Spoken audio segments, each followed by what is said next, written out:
The Israel-Hamas ceasefire is complex and uncertain. Talks in Doha have stalled. The first phase from January 19 to March 1 ended. Israel wants an extension through Ramadan, that's March 31, and Passover, which is April 12, while Hamas is pushing for phase 2, focusing on a permanent ceasefire and hostage release. Well, negotiations involved Egypt, Qatar and the United States. Here's the ground situation. The first phase of the three-phase Gaza ceasefire deal between Israel and Hamas took effect on January 19. However, the 42-day ceasefire ended on the 1st of March without the second phase coming into effect. Since then, negotiations for the second phase of the deal remained stalled, much to the dismay of families of hostages still in Hamas's custody since October 7, 2023. They want the second phase to begin with the release of more hostages.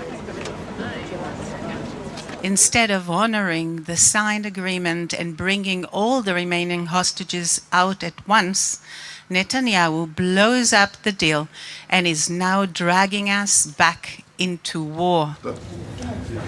Meanwhile, Israeli Prime Minister Benjamin Netanyahu is also facing corruption charges he denies. The trial began in 2020 and some say Netanyahu continues in office by extending the war. His corruption is connected with a straight line with the abandonment of our hostages, our families. And he thinks that this is not important. He wants war, he wants war, he wants war. Israel has taken a firm stance in the latest ceasefire talks with Hamas. They cut off electricity to Gaza and carried out airstrikes, straining the fragile truce. On March 2nd, Israel blocked 8 trucks from entering Gaza, escalating tensions.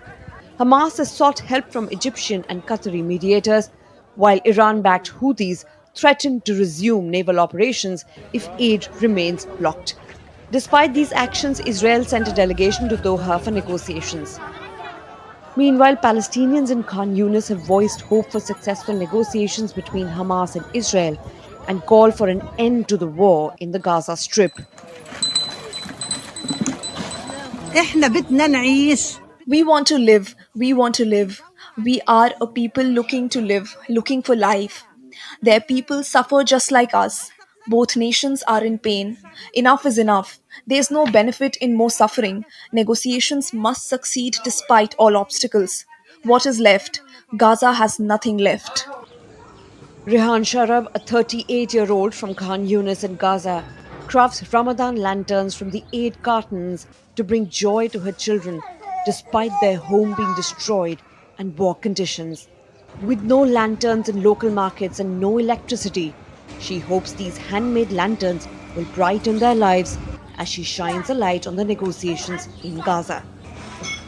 Bureau Report, DD India.